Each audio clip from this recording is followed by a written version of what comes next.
Gringer, and I'm the co-chair of the Parks Committee. And I want to welcome you to tonight's meeting. I think we're going to start recording this meeting. This is the Parks and Recreation Committee for November 16th, a part of the Brooklyn Community Board 2. We're calling the meeting to order and being recorded so that we will have transparency and a permanent public access to this meeting on CB2's YouTube archive. We're asking all attendees, as we always do, to please keep your microphone muted when you're not speaking. And we do invite all committee members to keep their cameras on. And also, if you're not a member but you're attending the meeting, we'd love you to keep your cameras on too, especially when you do speak. It's always easier to listen to someone when you can see their face. We will let you know when we have topics are open for comment for committee members, for board members, and for the general public. And please, if you do want to speak, use the Webex feature in the participants panel to digitally raise and lower your hand, and you'll be called upon in order. And if we don't get to your questions during our time frame, we'll try to make sure that someone gets back to you with the answer. And if you or anyone you know who wants to attend this meeting needs any special accommodation, please call our district office and ahead of the meeting if possible, so that we can make that accommodation for you. I'm going to ask my committee members to speak. I also want to thank first Jennifer Melby for taking the minutes tonight. I greatly appreciate that. And I'm going to ask my co-chair to introduce himself, and then if everybody would then in turn introduce themselves who are committee members. Andrew Lostowetsky. Right, my co-chair. Thank you. Suzanne Quentz, member of the committee and member of the board. Carolyn. Oh, go ahead, Dwight. Oh, Dwight Smith, member of the committee and the board. Carolyn. Carolyn Hubbard Kamanan-Weary, member of the committee and of the board. Thank you. And Jennifer, do you want to introduce yourself as well? Jennifer Melby, member of the committee. And is Lenny here? All right. I assume he's planning to be here. Maybe he'll be here a little bit later.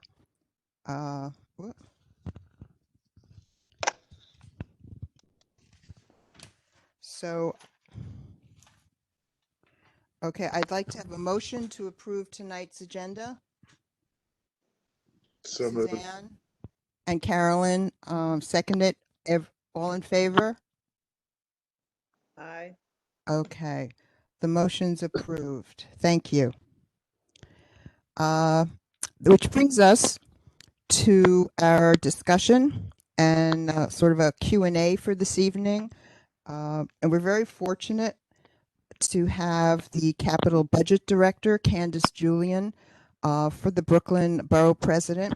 And I'm hoping before we get to our Q&A, I know some people have some questions of wondering about what actually you do, Candice, and do you have any funds? More importantly, do you have any funds that the Parks Committee could have any influence in advocating for how they might be spent? So, welcome. Good evening, everyone, and thank you, Community Board 2, for inviting me to this committee meeting. I'm always happy to just share information on accessing City Capital. So again, thank you. Yes, as you mentioned, Borough President Adams, all 5 borough presidents actually receive 5% of the city's capital budget. That can range anywhere in a given year from $30 million upwards to $50 million. Given the state of things, who knows what next year's budget is going to look like. But generally, just before we get into Q&A, and is there any money left over and how can the Parks Committee access some of that funding, I want to give you just a bird's eye view into what I do at Borough Hall and what that capital funding process looks like.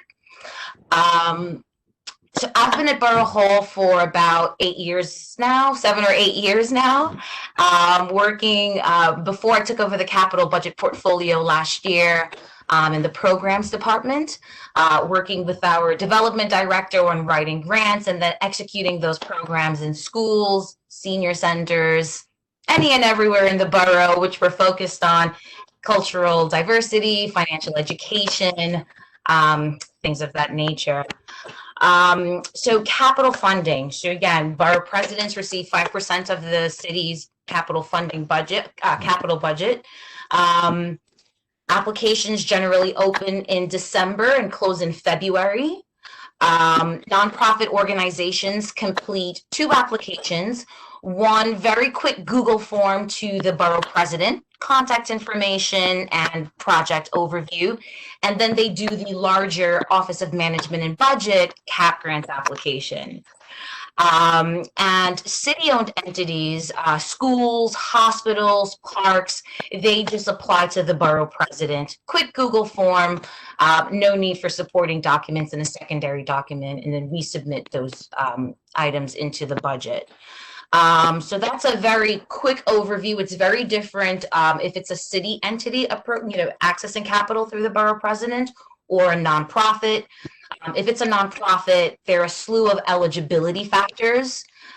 They have to have 3 years of audited financials, prior city contracts, depending on what type of project they're pursuing, movable property versus construction or renovation projects of a physical structure. So that's generally, again, some of the differences between city-owned projects and nonprofits. The borough president, his 7 years in office, he has a capital portfolio of roughly $376 million. 50% of his capital allocation every fiscal year goes towards education.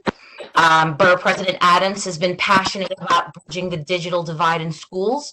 So you'll see a lot of the awards go towards technology upgrades, healthy eating, things of that nature. Coming after education, 15% of the administration's allocation went to housing, and third was parks, receiving 11% of the administration's capital allocation, receiving roughly $42 million in capital projects.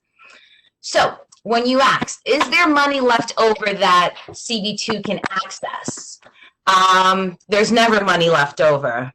Being that you just submitted your statements of needs and are going through that process with OMB, as far as parks, what has happened in the past is when Marty Marr, the borough commissioner, comes before Borough President Adams, he has, and also a lot of times what the community board hands over, a list of projects and their funding needs. So I would suggest, depending on what you submitted or what you're really passionate about, follow up with Marty, because when Marty comes to the BP, he's gonna, push like, this is, what's going on. This is how much money is coming from this person, from that person, the timeline, and that's what the BP is gonna look at.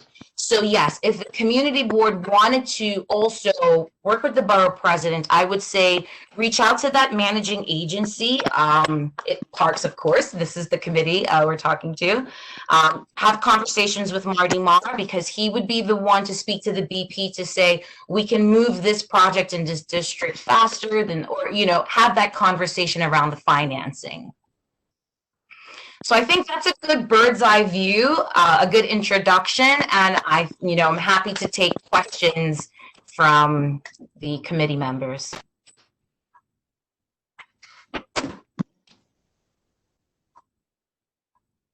Ooh, I think you're muted.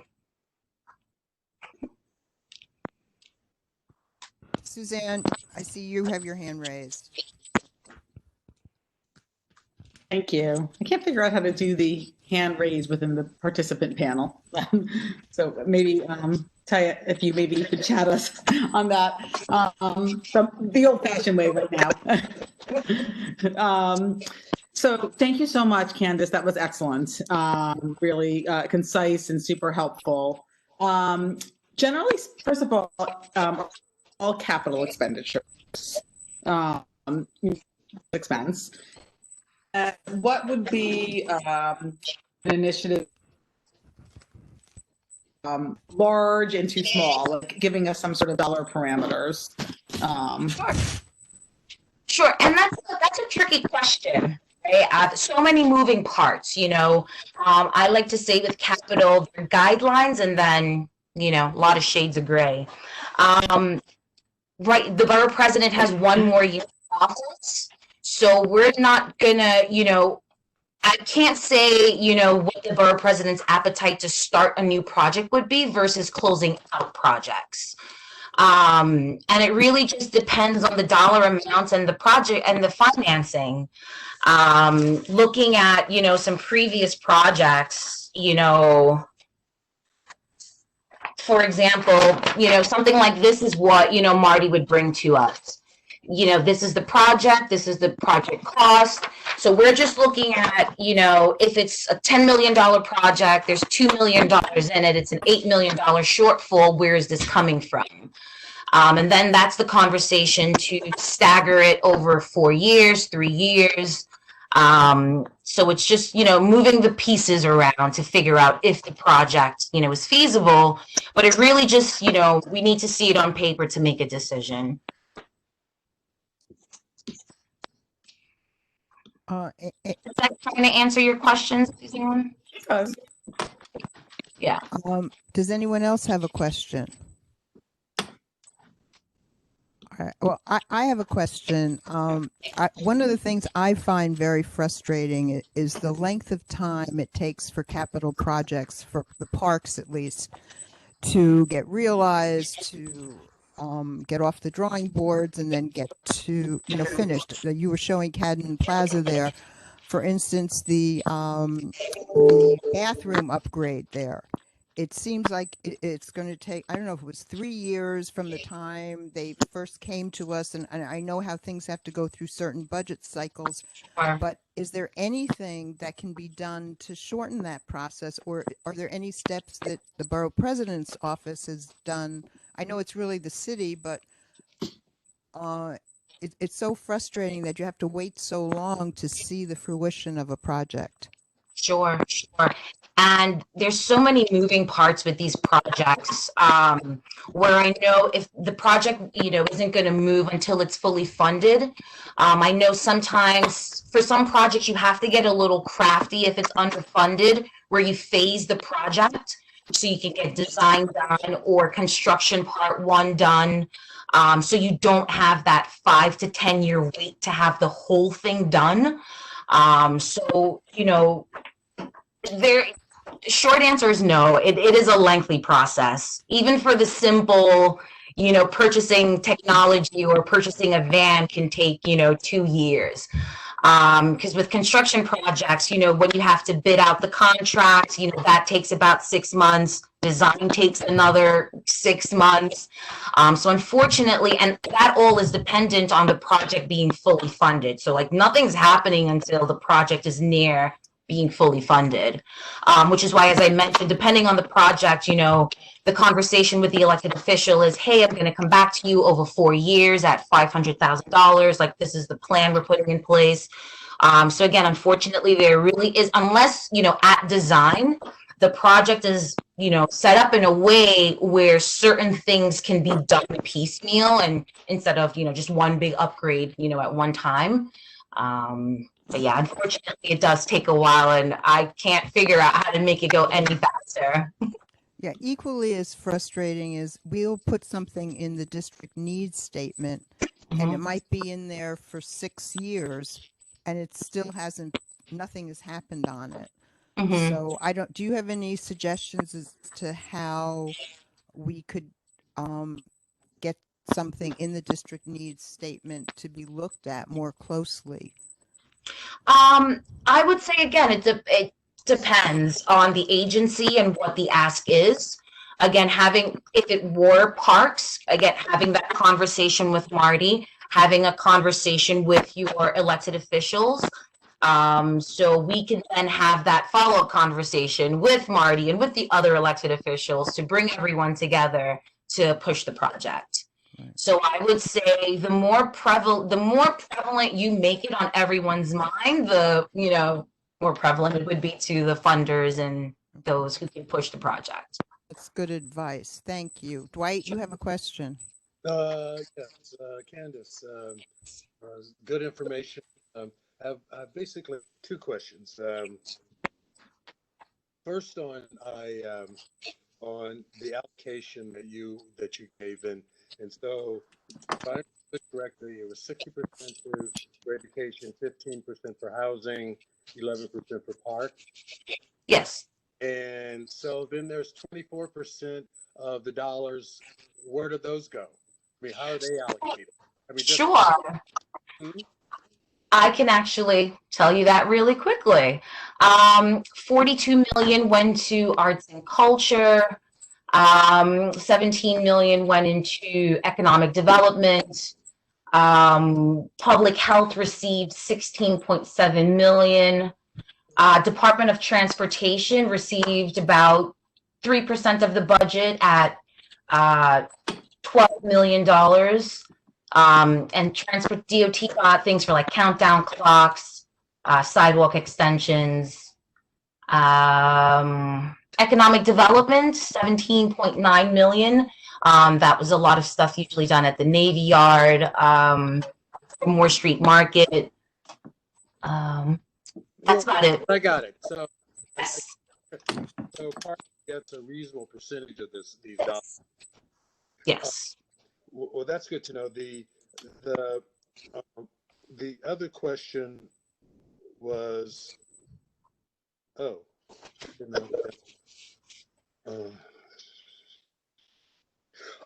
and so when taking your advice, we go to Marty and we lobby him specifically for our capital budget request that we'd like him to put forward.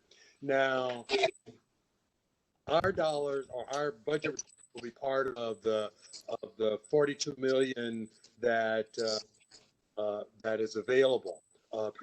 And so I guess my question is, Marty may likely get more than $42 million worth of requests that he puts before the borough president. What is the winnowing process at Borough Hall, assuming that the numbers exceed the 11%? Sure. And that 42 million were prior awards. For next year, we won't, once we get those numbers from OMB as to what, we're gonna, assume the number is that we have, then we play that, we balance the checkbook. OMB roughly in the middle of January will say you're expected to have X, let's say $10 million for FY22. I know the borough president likes to give 50% to schools. So, and then so we have $5 million, and then we just look at what the applications are. And then we go from there. And again, we really depend on Marty to give us that breakdown. So when he comes to us and he's sitting with us and, we're looking at the dollars and cents, because yes, for all 18 districts, that may be about $50 million, in needs, let's just say, and the borough president only has 5 million. So we're going to look at project cost, how much money do they have raised, and the timeline. Because again, with 1 year left in office, it would make more sense to close out projects that are close to being, funded, as opposed to something that's really underfunded. So that's really just how we're looking at it. We're trusting Marty's expertise on just the process and where things are in the pipeline to say to the BP, like, I think you should fund this. And the borough president will either agree with Marty or agree. Sometimes he would say, the community wants this, we're going to put it in there and try to raise the money and work with our partners in government, with city council, to fund the project. So, even if the project is underfunded, I still say advocate for it, because, we work on behalf of the community. And if there's an appetite, and real, advocacy for it, that's better than, pushing paper down the road. Sure. Hey, final question. One final question. And so for the upcoming year's budget, are we likely to still, because that'll still be under Mr. Adams' administration, we'll still likely get the 11% of the borough president's allocation, or percentages change in light of what the actual dollar amount received is? Absolutely, absolutely. The allocation depends on the amount we receive, and it also depends on the applications that come in. Some years we have a lot of parks applications, and some years we don't. So really, it's just, what comes in for us to fund. Got it. Thank you. Sure. Suzanne, you have another question? Go ahead. Yes. Okay. So with 40, can you hear me? Yeah. Yes. Okay. So with $42 million, Candice, is it fair to say that, I know there's no hard and fast rules, but typically looking at projects that cost a couple million versus 15, 20 million, that would take a huge percentage of the pie. Mm-hmm. Is that generally speaking a fair statement? I'm so sorry. Could you repeat that again? It was a little glitchy on my side. That might be on my side, but with $42 million, is it fair to say that sort of better success rate with projects that are, a couple $1 million versus $15 million or $20 million? Because yeah, so again, there's no hard fast rule.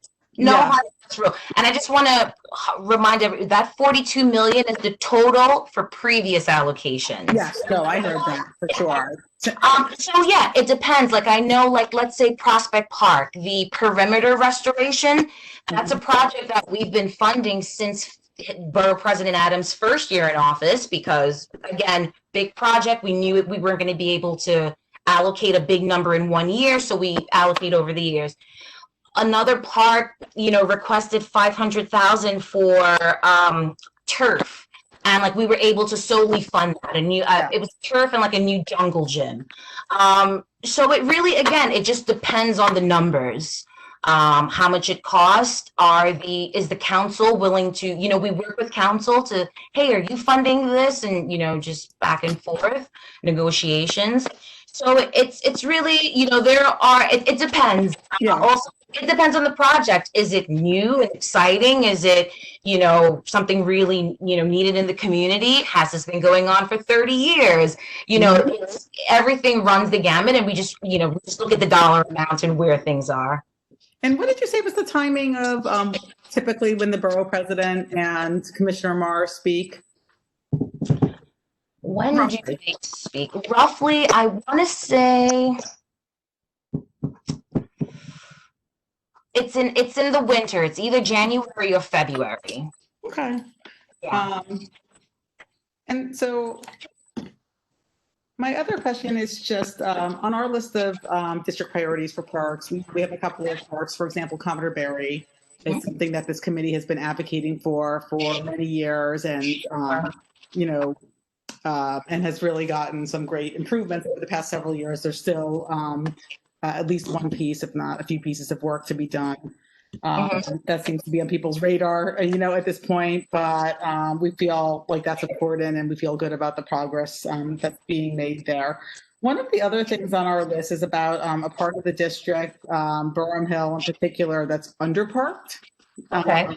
There's just not land set aside for parks, and Dwight and Jennifer live in a part of the district and can speak more clearly about it. So this is a little bit outside of the capital budget process, but is that something to raise to the borough president so that if parcels are becoming, just in the consciousness that that's a need in the community, that if parcels are becoming available through, God knows what deal or negotiation, that there's an awareness, a reinforcement, because it has been on our statement of needs for several years, but there's a reinforcement that that's something important.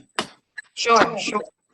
And I know usually my colleague Richard Barak through land use, they're usually, I know green space is something they always, carve out and advocate for with the developments and things of that nature. So that's something that I would say is more in Richard's in the land use wheelhouse.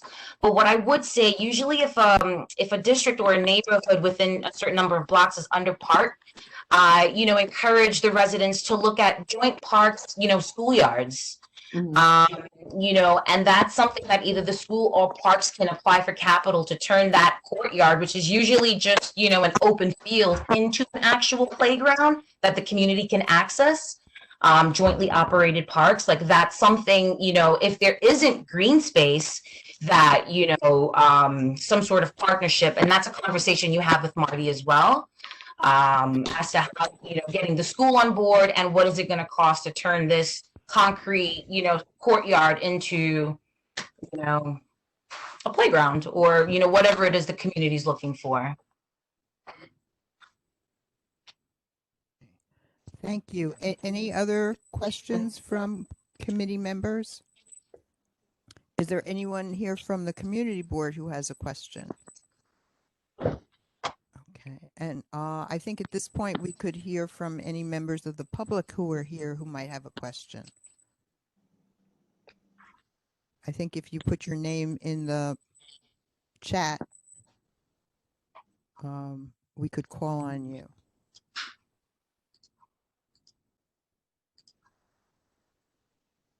All right. I'm just going to check my list again.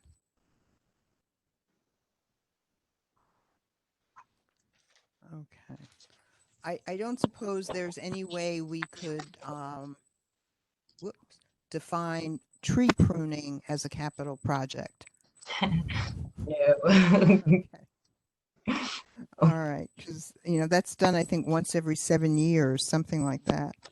So at this point, Candice, I want to say thank you for coming tonight. I hope this is just the first of other visits.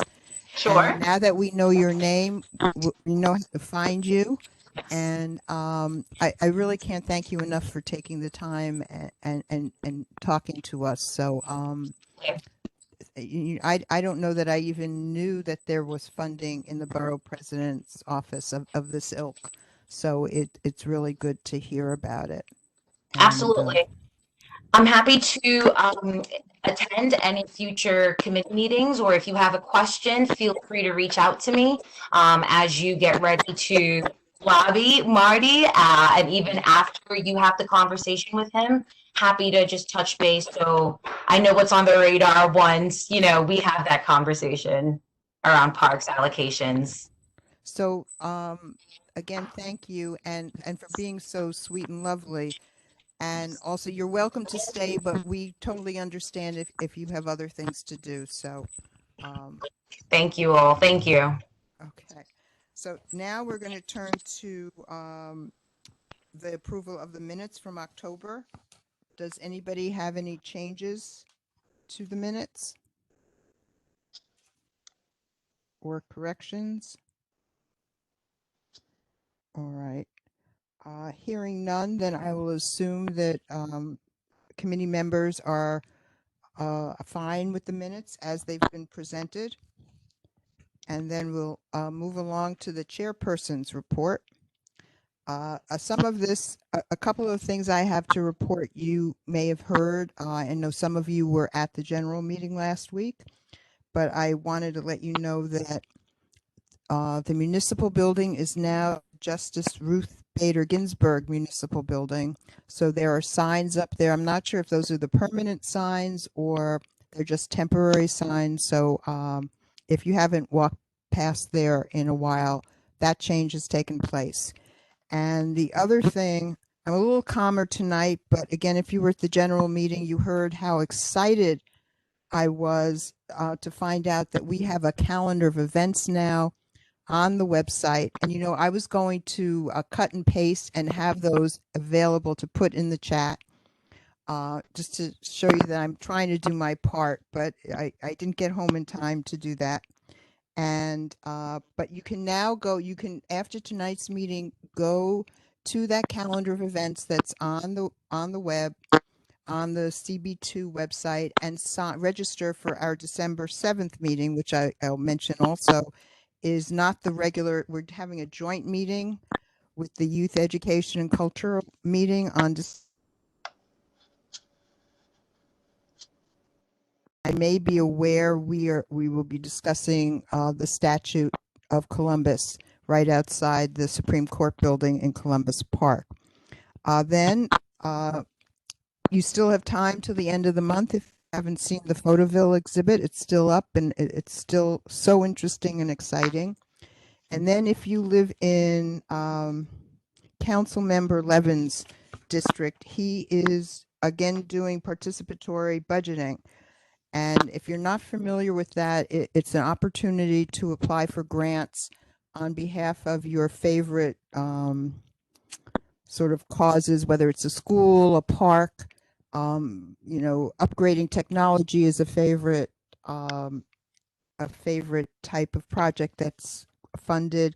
But this is the time that December 31st, I believe, is the deadline for submitting a proposal. If you go to a council member Levin's website, you can get all the information. If there's a park that you're particularly concerned about and there's some sort of discrete, not terribly expensive project that you think might fall under this, the projects have to be between to be able to be completed between $5,000 and $10,000.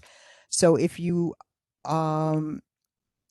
there is a lot of information, and then again, if you're not that familiar with it, once I believe it's his office that makes the determination as to which projects will be up for a vote, and then everyone in his district gets to vote on which projects they think should be funded. So it's another way to find some money for for one of these projects that we really need, but sometimes can't otherwise find the funding for. So I wanted to mention those things. What is this? Oh, I forgot to ask Candice to give our regards to the borough president. So Nan Blackshear, since you're here, if you could just, first of all, thank you for being here. And also, if you could convey to the borough president how much we appreciated Candice being here, and thank him for that. Other business. Is there any other business for discussion tonight? Okay. Then I'm going to let me bring up a subject, two subjects here, just to give you. Thank you, Nan. Just to give you something to think about. It doesn't have to be tonight, but you can get back to us again. As always, we're looking for suggestions for meetings. We have several sort of in the pipeline, but we're always looking for more meeting ideas, or for ideas that we haven't explored before. Maybe there's a path we haven't taken that we should be looking at. The other thing is, I've heard from a couple of you with suggestions for you've been reaching out to friends and colleagues and encouraging them to come to our meetings. We are looking for more people to get involved. And as you know, it's not that difficult to become a public member once you start coming to a few of our meetings. So you think about if there's someone else that might be interested in getting more involved in parks, and encourage them to come to our meetings. So does anybody else have any other business?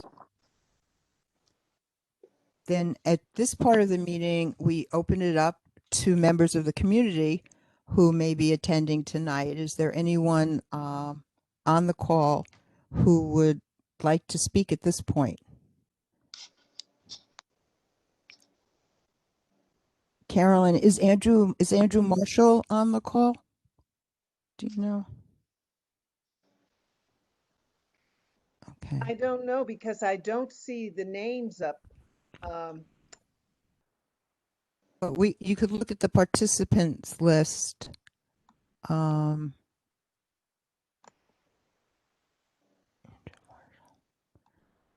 We didn't do this at the beginning of the meeting, but it might be a good at the moment if you are not a member of the committee, if you'd just like to introduce yourself, and if you'd like, tell us a little bit about yourself or why you're interested in being at a meeting.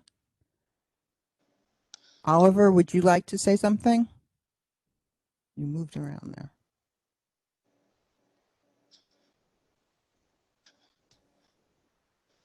You could unmute yourself if you'd like. This is Ed Development.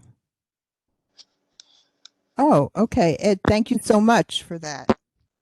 And thank you for being here. We appreciate that. I guess you're camera shy. Okay. All right. Oliver or Cameron? I don't know if are you Cameron? I'm Cameron. Okay. Sorry. Hi, that's all right. I have a small participant too. So oh, wonderful. I that's bet that's a park user. She is definitely a park user. One of two park users in my family. And so Suzanne had reached out to the community asking for more volunteers to get involved, especially those who had families who are avid users of the park. And my two girls are. And so we are in the park daily, especially now with everything. We are in the park even more than we ever were before. So anything I can do to get involved, to help, I'm definitely would love to be a part of this process in whatever way I can be helpful. But I think I'm definitely a person who needs assigned tasks. So if there's somebody that feels like there's something that needs to get done and, 1,000 emails need to be sent and a spreadsheet needs to be made, I am great for that. And looking forward to potentially working with you all. Well, if you're a friend of Suzanne's, you must be a can get it done person, I'm sure. So what park do you frequent? We are Cadman Plaza users mainly. We live in Dumbo, so we oscillate between Brooklyn Bridge Park, which I know is a separate purview, and Cadman Plaza. Okay, well, we'd love to hear, what you do and don't like about the park. If there's something, there is a conservancy. I mean, they're more fortunate than some parks in that they have that group, but there still is always. I've noticed because I walk past there. When I walk past there, it's usually between 8 and 8:30. That there are more dogs running around there than ever during that time, and they all seem to be having a great time. But and I think there's some evidence that more people are getting dogs right now because they're everyone's feeling so isolated. So welcome. We're delighted to have you, and we'll certainly come up with something for you to do if you don't have something to suggest first. So. Yeah, it's funny you mentioned that about the dogs. 1 second, sweetie. It's funny you mentioned that about the dogs because, sorry, you're about to have a streaker potentially. She's got no clothes on, and here she is. Hold on. We see the dogs every morning when we walk to Plymouth. We go to Plymouth School, and I have it. This is what we're working with. I have this with my granddaughters. Why do little kids love to run around naked? I don't know. I don't know. I'm gonna go back on mute and give somebody else the floor. All right. Okay. Thank you. We totally understand. Suzanne, you're right. Yeah. Ezra, did I ask you if you wanted to speak? All right, Oliver, did you want to say something now? We'd love to hear from you. Sure. Hi, I'm Oliver, everyone. This is my first community board meeting, and I just wanted to learn a little bit more about the process. And I live in Clinton Hill myself, and I would say the park that I visit the most is Fort Greene Park, which is just a very lovely park in general. That's great. We're delighted to have you, and please come back. It's very easy. As I said, it's pretty easy to become a public member, and we are always looking to expand the number of people who are on the committee. And you may know Lenny Leviton. he's on our committee. He's very much involved with the Conservancy, and you may have seen him in the park. He's very good about, I think, cleaning and also weeding and all of that kind of thing. And so if you see him, I'm sure you'd recognize him. He's very devoted to the park. So, good. All right. So I think I've kind of recognized Nan, did you have anything you wanted to share this evening? I know you wanted to be sort of anonymous, but.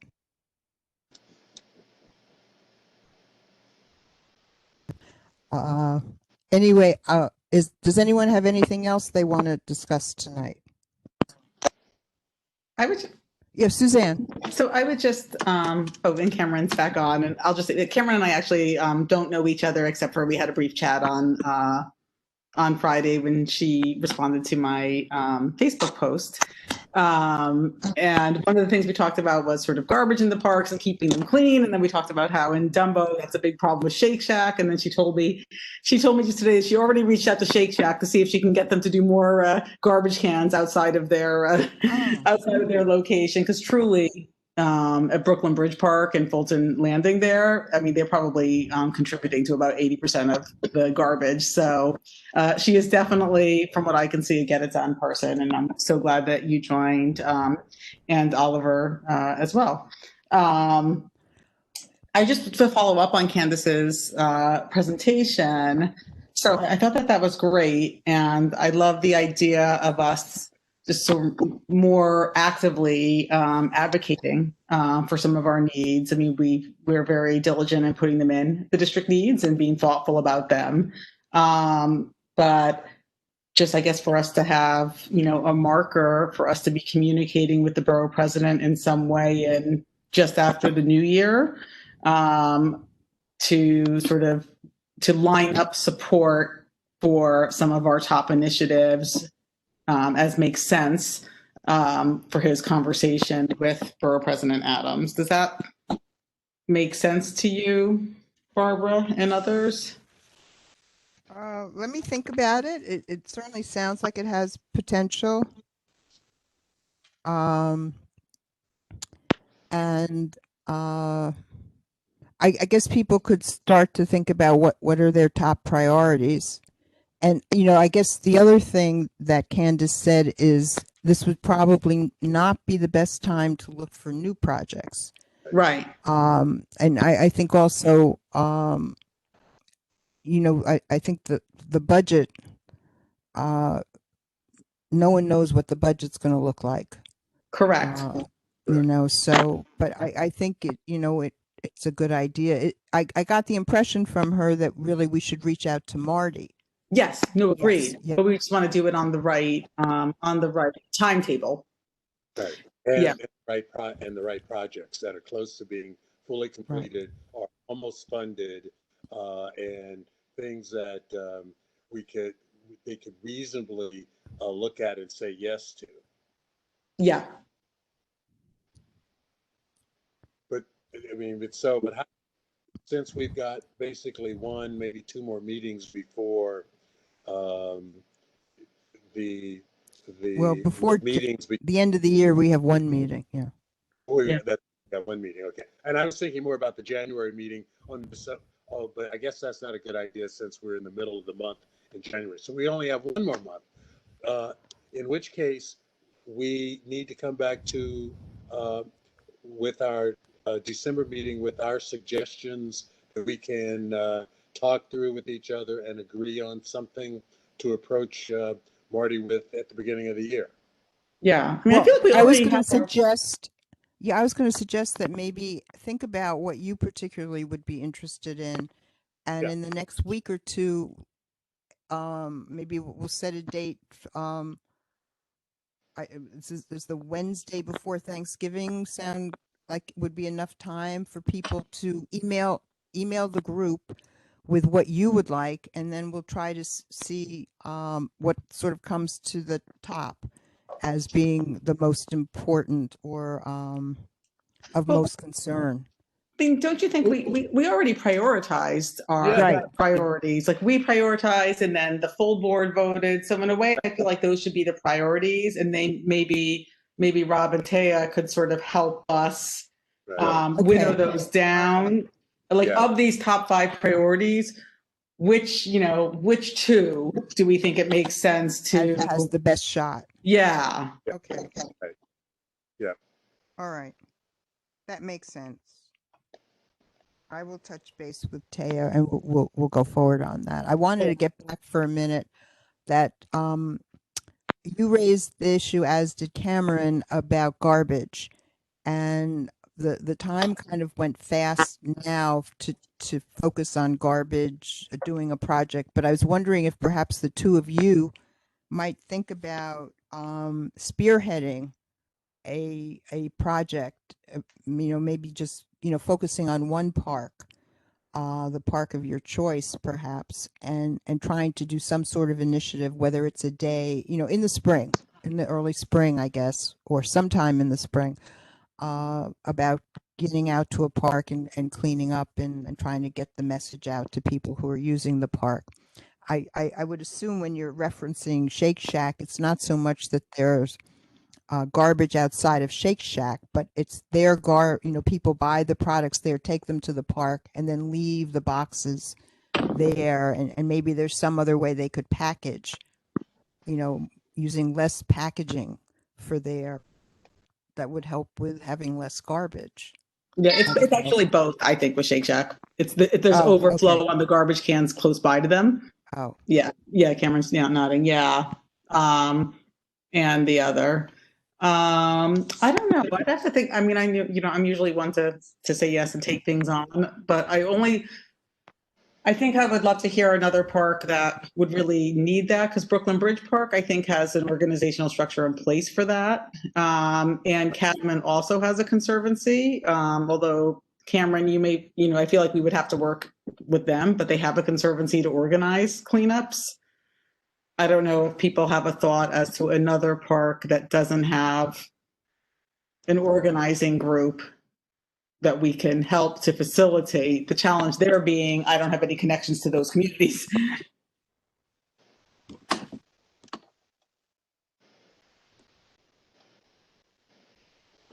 Did we lose Barbara?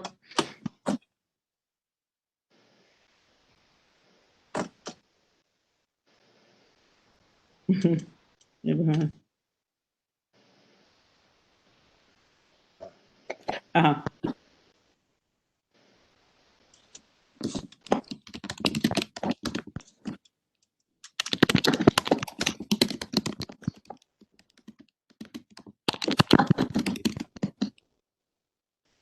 Just to the note that Nan wrote in about contacting the bid, that is something I did at the beginning of the pandemic when it was really out of control, and contacted the bid to see if they could potentially have their ready, willing, able participants also contribute to Brooklyn Bridge Park. So it is something they did consider. They also said that they were understaffed over the summer, given COVID, and it has slightly improved, but I can't tell if it's improved because there's fewer people in the parks because it's cold, or there's less garbage. But just to wrap up the Shake Shack conversation, I did reach out to their customer service, and we'll try to get in touch with the district manager, and even if I have to go to like Danny Meyer himself. And so we'll figure out the garbage from that perspective. But to your point, I do think that in my building in Dumbo, there have been lots of initiatives for community cleanups, and they have been very successful. But Suzanne, I know to your point that we have done those already. And so if there are other suggestions for parks outside of Dumbo and Brooklyn Heights that could benefit from that, I think that would be great. And it's something that we've seen success with, just with grassroots community organizing.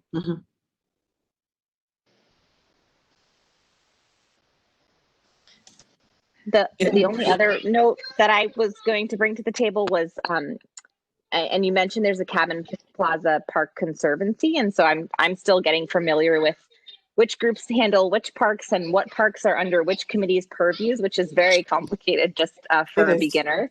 But Cadman Plaza, the turf is slowly disintegrating and has been for a while, and so I don't know if that's something we could maybe work with Cadman Plaza on.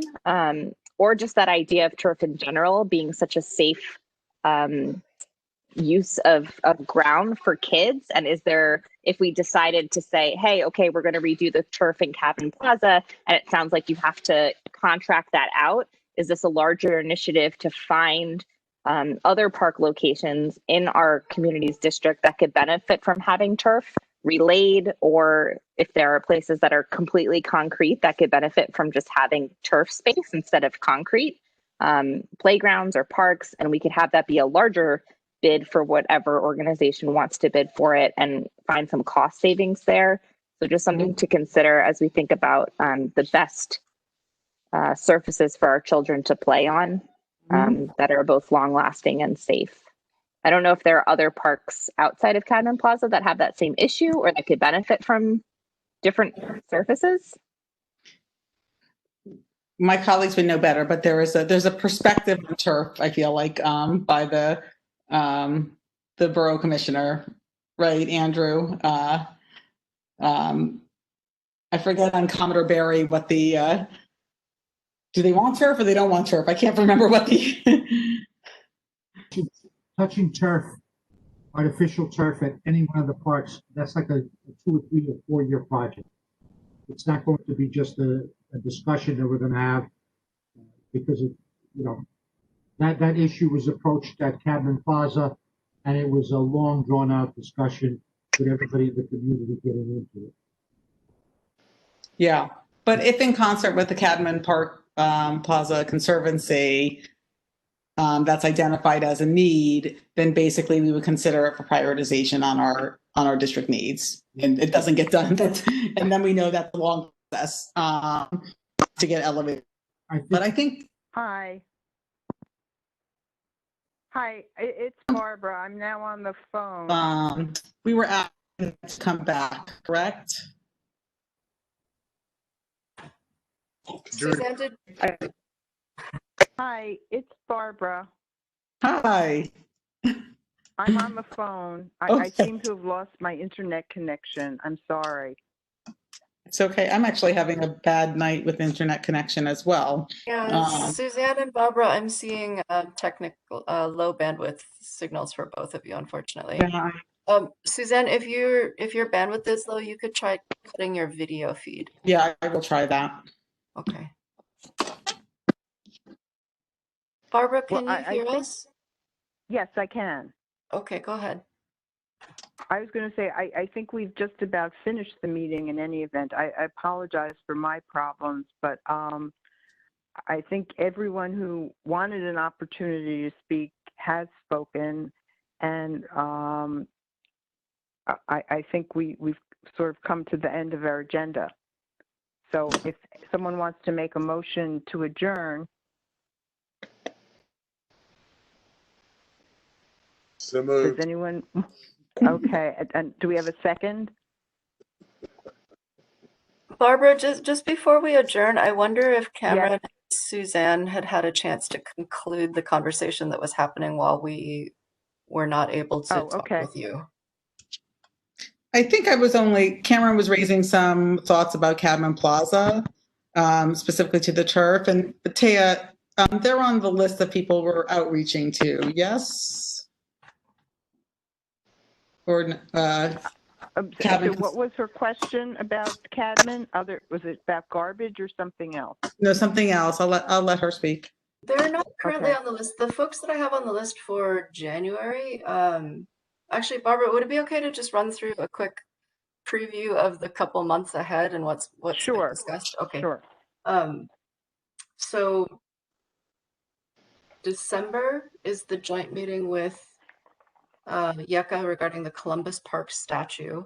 And we actually have reached out to the Parks Department and invited them to send a representative. Now, it won't be somebody from the budgeting part of Parks. It would be someone from the cultural side of Parks Department, but hopefully somebody will be there. January, the groups that were discussed were having Playground NYC rejoin us with a specific proposal for a location for a CB2 pop-up. The second is Brooklyn Waterfront Greenway, possibly a joint meeting with transportation. The third was Trust for Public Land, and the fourth was Brooklyn Bridge Park. which we think would probably be better later in the spring. For February and March, we had discussed following up on the interest in community gardens and park friends groups. So community gardens are typically trying to recruit quite a bit in January and February in anticipation of groundbreaking for planting seedlings in March. So February would be a really good opportunity if we wanted to coordinate a CB2 community gardens public forum, where maybe we could invite representatives from, I think it was 13 community gardens that we identified in the district, to come and share how many private plots are available for this season, how to join a plot, possibly invite an organization that could answer questions about how do we start a community garden if we don't have one on our block, etc. And then in March, because we now have a comprehensive list of the district parks with and without friends groups, that link is in the chat box. We were thinking that in March, we could ask representatives from those parks friends groups to come and maybe do a bit of a CB2 Park Friends public forum in March, in anticipation of that being a good time of year to start a parks cleanup outreach. So that's what we've got on the roster for next quarter. Sounds good. It's also, subject to other events or ideas that come along. Yep. Yeah. Yeah, I think that sounds great. And then Cabin Plaza can be rolled into March. Right. Yeah. Because it's interesting. Cameron's now the second community member that I've spoken to in as many months that have actually said that things aren't as rosy at Cabin Plaza as maybe, they were suggested to be previously. I actually, even though I'm sort of close, I'm not up there too much. So I think it would be good for us to get an updated handle on the needs of that park. And just to that note, because I'm now looking at the map of which parks are under management by this committee, and it looks like Anchorage Plaza, Clumber Corner, which leads up into Cadman Plaza, is part of that. So I'm not sure the best way to put something on an agenda or people's radar, but that approach, which is basically coming off the Brooklyn Bridge at the intersection of like the BQE and a whole host of traffic issues, is not only often alarmingly full of dead birds, but also seems to be full of trash, and also is just very unkempt and unsafe. And it really serves as an entrance point when you're coming off the Brooklyn Bridge, which feels like sort of an introduction for a lot of tourists to Brooklyn, and seems like an important place and opportunity to attempt some revitalization. And as you mentioned about these community gardens, I wonder if there's ever a way to turn park space into a community garden, or how that process works, because it seems like everyone is just sort of passing off this area to either the DOT or to the Department of Buildings doing construction, or passing it off to Brooklyn Bridge Park if that's their area. So there are just some areas, like that's a perfect example. There's green space there, and it's really underutilized, and it's often dirty and just used by dogs. And so is there an opportunity there to create something greater? Because no one is using that green space as it currently exists, other than as a bathroom. And can we turn it into something more usable? And also present Brooklyn in this, sort of welcome, right? You come off the Brooklyn Bridge, you're a tourist, you're coming over from Manhattan. Hopefully one day there'll be more of those people back. You get down the stairs and you're basically greeted with some dead pigeons and a lot of hot dog stands. Supposed to be part of the Strand renovation, which project seems to be totally on hold. What can you talk more about that, Dwight? What project is that? It was as I understand it, kind of a parkway from Brooklyn Bridge Park through downtown over to BAM. The idea was sort of connecting the two sides of downtown with a kind of park-like feel. I mean, this was something that was put forward by the Downtown Partnership 2, maybe 3 years ago now, which had some support from the Borough President's office. Then there turned out to be not a lot of money to do anything beyond, the early planning. But I'm raising it because that area has been targeted for improvement for exactly the reason that you're talking about, that it is sort of the gateway from off the bridge, and particularly for visitors and that sort of stuff. Actually, maybe that's something that Taya might be useful for the Downtown Partnership to tell us what's happening about that, about that project, if it continues, or is continuing rather. Wow, 2015. Okay. Oh, so many more years than I thought. Wow. So it's been a long time in planning, and clearly nothing has happened yet. The last I had heard about it, it had gotten snarled in project management and funding issues and was not proceeding, but I'd be happy to get an update.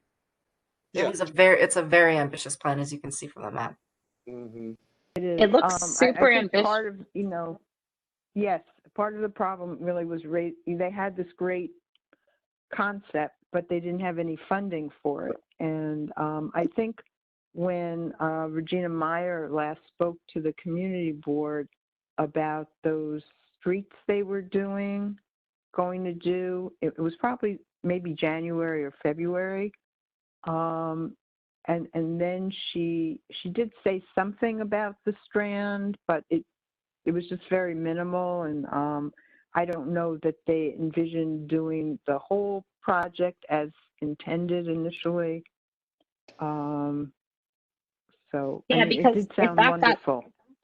If that got stuck for whatever reason, and to your point, it would be great to hear from the downtown committee as well, but maybe there's some type of collaboration we can do in smaller plots, right? So just that, individual four-corner meeting where you get off the Brooklyn Bridge is sort of one project to tackle in a smaller scale, whether it's community garden or just revitalization of the green space. And then as you work your way up through Wall Whitman, there are other opportunities. Yeah, there was going to be they were doing the lighting under that overpass there. And then there was supposed to be like a little coffee area. And, really because folks needed to have something once they got off the bridge from the wall stuff. So yeah, it would be interesting to hear what what if anything is the thinking about this at this point. And to Barbara's point, I didn't know that street's sort of vibrant scaping street markings thing was part of the Brooklyn Strand, but No, it was separate. It just, I was saying when she came to talk about it, she kind of mentioned very briefly some element of the Strand. I just don't remember it at this point. Okay. Yeah, no, I don't. Chime in a little bit on that. Yeah, that at all. The Strand goes back. I think it was still even started the idea with Marty Markowitz yet. When he, I think, got some students interested, and they had an actual planning. But the original planning was basically from Borough Hall to anywhere where it could lead up to Brooklyn Bridge Park, and all those little corners and around there as they lead into Brooklyn Bridge Park.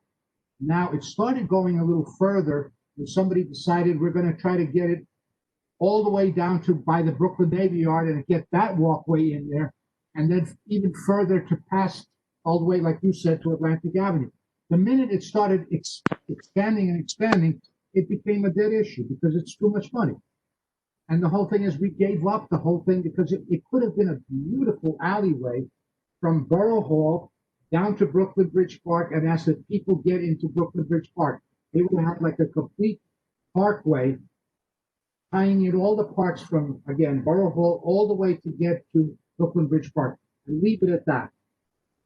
But no, they decided to try this, to try that, and each community tried to put in a little bit of their piece into it, and it just died because there wasn't enough money in the whole project. So, I mean, if we want to resurrect the Strand and push it again, I think the best idea would be to try to, kind of clean it up a little bit and give it as small as possible, which realistically could be funded. So Andrew, correct me if I'm wrong, but what I hear like you're saying is smaller scale projects brought by different community boards have a better chance of success than collaborating across projects and putting a bigger price tag on the whole initiative. Like you heard, who's going to get the money to fund it? And it'll take years to do it. Right. The Atlantic Yards, the little project blowed up like crazy, and it's still not going to happen in our lifetime, probably. Right. I wonder though if, especially right now, if there's an opportunity, given how businesses are hurting in a new way, to talk about not only is the introduction of tourism again into New York going to be a big initiative for the city overall, but also to encourage that traffic of tourism and of community members to and from downtown Brooklyn to the waterfront to sort of revitalize the businesses that have been hurting is a helpful jumping off point to the point of making it sound sexier, some of these initiatives. And then I did just wonder if community gardens, do they have a formal application process? Is there a world in which a community garden would be able to take over public park space and just make that space feel better, right? They have the capacity to make things beautiful. That doesn't take the amount of funding that we would want necessarily or need. Yeah, I think we should probably table the community garden stuff so when they come in to speak with us and hear directly from them. But I think that with the Brooklyn Strand, one thing also is that everything with the BQE is adjacent to that and sort of touching the on and off to the Brooklyn Bridge. So I feel like it's all also embroiled with that. And until sort of that has a path forward, the BQE, I think it would be difficult to do anything grander there. I think like in our place in this committee, advocating for smaller things within this community is where we can have success. And Suzanne, that would also work with the Strand if we shave the Strand just to be a smaller sort of alleyway from let's say the Borough Hall to the entrances, or wherever we might construe to be the entrances towards Brooklyn Bridge Park. Just take but I don't think it's the right time. Like personally, I don't think it's the right time to really push for that until, that's my opinion, until there's a little more settled on the BQE piece. I wouldn't mix the BQE into it at all. I would just end it where as far as close as we could get before even discussing any entrances to the BQE, knowing that might be a negative, a whole different issue. But that shouldn't mean that we can get the Strand working from Borough Hall down to Columbus Park, down to the Korean Park, down to Cadman, and the small area that Cameron is mentioning. Mm-hmm. Still belongs to that area. That could be fixed up, and leave it at that. Just push on that, and that'll take 5 years to do something. Honestly, it'll take 5 years. Now, with regards to gardens and all that, it's all mired in with various kind of places or trusts that own land under these public or these little community gardens. Because I'd love to find out more about it, but it's not just as simple that it's a community garden. It's like it's trusts that own that land actually, or who you have to go to get something done. But there are enough community gardens or little venues similar to community gardens in our district that probably should be brought into this discussion, and even if they could fix themselves up to be more productive and open spaces for people to enjoy open space. There are a few gardens that are actually people actually gardening, and I'm sure they're not interested in having people come in and enjoy them. They're just in there to have their own little garden for their family and friends. But there are a few other places, like there's one almost exactly across the street from Fort Greene that I think you guys remember. Donnie Black used to be part of it.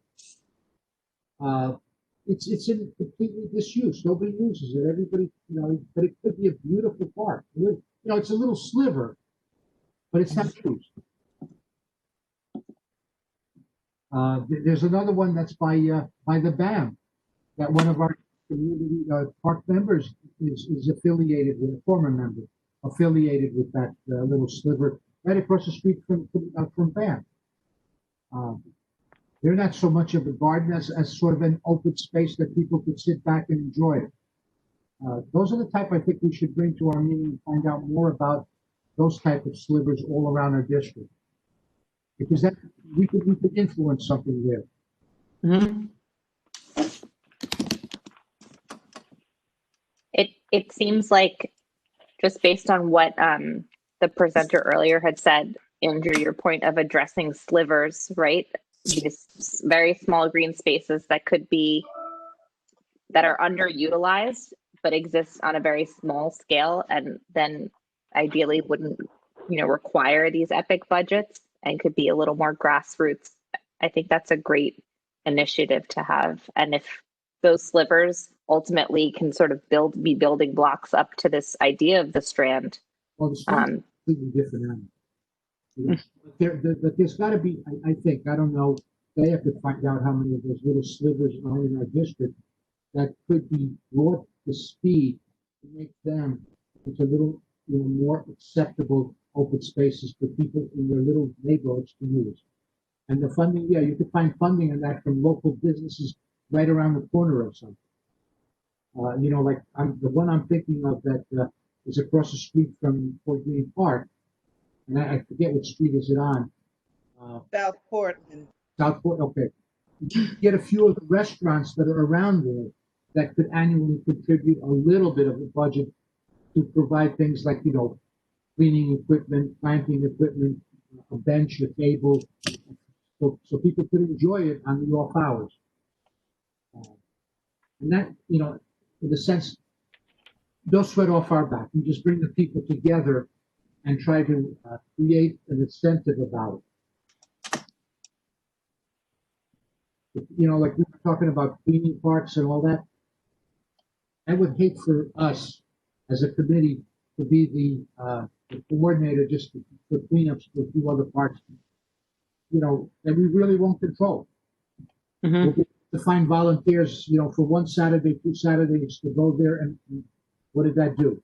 I think our purposes would be better served if we would be able to, in that particular neighborhood, find friends of a park to create a group of people that would, sort of adopt and start cleaning up the park. Yeah, I agree, Andrew. It's just, I remember this is something for Oliver. You're from Clinton Hill, but there's a lot of other parks in Clinton Hill that are not Fort Greene. Fort Greene's got its own giant conservancy. They could muster up millions of dollars if they would want to. But there are other parks. There's the Underwood Park. There's the playground. It's kind of part of a park and part of not a park. Mm-hmm. It's really across the street from Lori Cumbo, where she lives, and nothing's being done there. Mm-hmm. Right next to a beautiful community garden, but that's a garden where people are planting all for themselves. Mm-hmm. The Underwood Park was wonderful. There's a beautiful sort of a little greener space there, and somebody does planting there, and nobody knows who it is. Mm-hmm. So we're getting really close to that there. I was shocked, we were talking about last week or last meeting when we had the people from Galconda and the skaters. Mm-hmm. Surprised to see that they have a some kind of a portable John that was questionable. Really? So they have something. Yeah, you're right. They have something. And I just remember that Galconda came on board to us just about 2 years ago. It was nothing else but a junk place where the Department of Transportation And once they finished working on the BTV, they turned it over to Parks Department. And this you got something of a giant. We've been talking about this little Steuben place at the other end of Clinton Hill. It's sort of going almost at the foot where it goes into the other community board.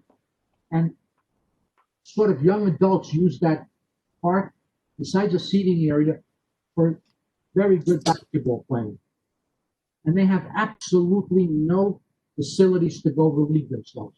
So what do they do? When it's dark and nobody's listening, they go on the sides of a building. Every time we brought this up, the Parks Commissioner, prior to Marty Marr, would say, do they really need something there? Well, come on. What kind of an approach is that? And I find out Yapanda's got something there. So, I'm sorry I'm talking about it. Those are the things that were kind of bothering me. That here we had a facility, Steuben playground and basketball courts that was being used. There was even a bunch of people that were trying to turn it into a doggy park. And we, kind of tabled that for a while.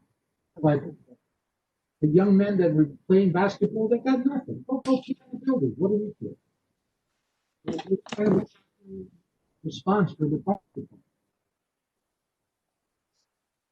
Yeah, no, I agree with you. Those are great things for us to advocate for. And now, Marty's the one that got Galpanda Park started and got the skaters excited about it. Yeah. They've got a job. They've got a porta john or something. Yeah. I mean, for what it's worth, I think the highest on our district priorities for bathrooms is Oracle Playground. I think Oracle is the highest on our list for bathrooms. Like that's the highest bathroom request on our district needs. And that's been on there for years. Yeah, so that might be a good one, again, in consult with Taya and Rob, that might be a good one to elevate to Marty. I mean, not to Marty, to Marty, yeah. And also with Marty, like, was saying that they sit down. That would be a new project. Yeah, well, that's true. That's true. So for that, I mean, it might not be the right timing, but it's sort of like there's a park that doesn't have a friends group, sort of advocating on its behalf. So if we could be that group, if you will. When Marty sits down with the borough president, whoever the borough president is, or whoever is, the Marty commissioner in the future, they will go and they present the entire borough issue of all the parks. Right. It's a small cog in the wheel. And that cog never gets moved unless there's some political strength to get a project moved higher. If we could get more of the politics involved to get Commodore Barry Park fixed up for the 3 largest housing projects in Brooklyn, probably, we'd have that funded right away. I mean, I just want to remind ourselves that there was that 16 Sycamores Park or something. It was a dump. Nobody wanted to touch it until a couple of mothers decided that they wanted something better in that park than just a place for, druggies to hang out and smoke pot or shoot it up and prostitutes to pick up the johns. And the mothers got together and they almost twisted, Yaski's arm, and he found $1 million to fix it up. It's a question of politics sometimes in our district, which we probably don't use well enough. Yeah, squeaky wheel. The squeaky wheel, right. Yeah. Look at this. 7 years ago, Eric Adams became the borough commissioner. The first thing he went to de Blasio was to fix all the streetscape all around Borough Hall. Something like $10 or $11 million. They got it done within a year's time. And it's beautiful, level, excellent. Except they missed one little sliver as you walk over there to cross Court Street, Girallo. That little square, nobody wants to fix it. Like less than a postage stamp in that area. But yet, in his first day in office, he got $11 million from de Blasio to fix up. And hello? Can anybody hear me? Yes. Yes. Oh, Nan. First of all, I'm sorry. I really wasn't going to pipe in at all during this meeting, but Andrew, you said some key words about the money that was used to do around Borough Hall. Let me make it very clear that that little sliver was a jurisdiction Of DOT. quandary, because it was under the impression that that little triangle was under the jurisdiction of DOT. It is my understanding that that has been resolved and that they are planning on doing something. I will check with Candice in regards to that. But that would be wonderful. As far as what was going on around Borough Hall and the funding to have that fixed, the previous borough president felt it was the responsibility of Parks. Parks felt it was the responsibility of the borough president, and nothing was done. Eric Adams came into office, and he was about trying to find a solution to get it done, and then it was done. So, yes, we created it back. Our office did fix that and contributed funding towards that being done, but it was jointly done with, I believe, the Parks Department, because that's the jurisdiction around Borough Hall, which is, Borough Hall ends at the steps. The minute you go into the plaza, that becomes Parks Department. So I think, you know, some of your story is true and some of it may be maybe not so clear, but I just wanted to elaborate on that. Thank you. I'm bowing out again. Man, yeah, there. Thank you for that. That sliver became for all these big discussion that it was DOT and nobody could touch it because they wouldn't let us have it. Yes, it's true that the rest of it was fixed. Eric Adams made sure it was done and it's done together with Parks. But I'm not going to say politically who was involved with that, but it happened.